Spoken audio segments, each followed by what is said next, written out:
পেন্টাগনের বুক কাঁপানো রাতে পারস্যের আগুনে পুড়ে ছাই মার্কিন দম্ভ। একদিকে মার্কিন রণতরীর হুঙ্কার, অন্যদিকে ওয়াশিংটনের লাল রেড চাপার হুমকি। সবকিছুকে বুড়ো আঙুল দেখিয়ে ইরান যা করলেও তা ইতিহাস বইয়ের পাতাকে নতুন করে লিখতে বাধ্য করবে। একযোগে নিখুঁত টাইমিংয়ে গর্জে উঠল তেহরানের ক্ষেপণাস্ত্রের গোপন ভূগর্ভস্থ শহরগুলো।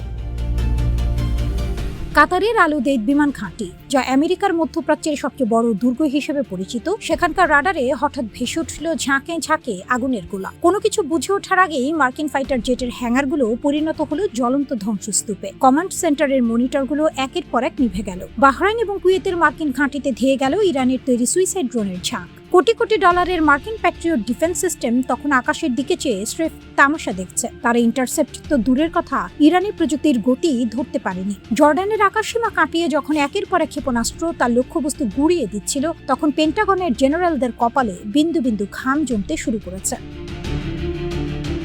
ইরান শুধু আবেগে লড়ছে না, তারা লড়ছে এমন কিছু অতি আধুনিক প্রযুক্তি নিয়ে যা পশ্চিমা দুনিয়াকে স্তব্ধ করে দিয়েছে। পেন্টাগনকে বেকায়দায় ফেলতে ইরান মাঠে নামিয়েছিল তাদের শ্রেষ্ঠ ক্ষেপণাস্ত্রের রাজপুত্রদের।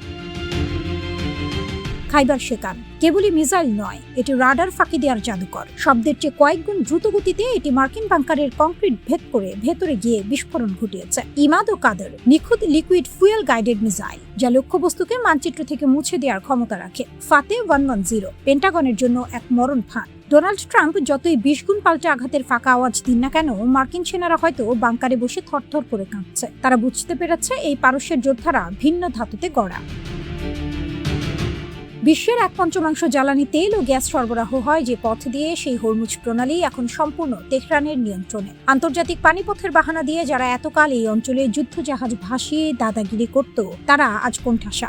ইরান পরিষ্কার বুঝিয়ে দিয়েছে, আমাদের সীমানায় পা দিলে পা কেটে নেওয়া হবে। দশকের পর দশক ধরে অর্থনৈতিকভাবে পুঙ্গু করার চেষ্টা, গুপ্ত হত্যা আর মনস্তাত্ত্বিক যুদ্ধ, কোনো কিছুই এই পারস্যের সিংহকে দমাতে পারেনি। তারা আজ বুক চিতিয়ে পরাশক্তির চোখের দিকে তাকিয়ে কথা বলছে।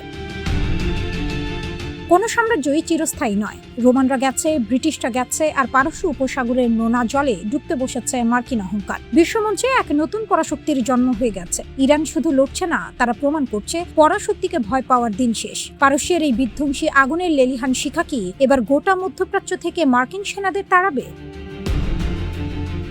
আমেরিকা ভেবেছিল নিষেধাজ্ঞা আর হুমকি দিয়ে তেহরানকে খাঁচায় বন্দি করে রাখা যাবে, কিন্তু তারা ভুলে গিয়েছিল, খাঁচায় বন্দি সিংহ যখন শিকল ভাঙে, তখন শিকারীর কঙ্কাল ছাড়া আর কিছুই অবশিষ্ট থাকে না। মধ্যপ্রাচ্যের আকাশে এখন আর কোনো মার্কিন একাধিপত্য নেই, সেখানে এখন জ্বলজ্বল করছে পারস্যের বিজয়ের আলো। মার্কিন সাম্রাজ্যবাদের বুক চিরে ইরান এক অবাধ্য, অকুতোভয় নায়ক।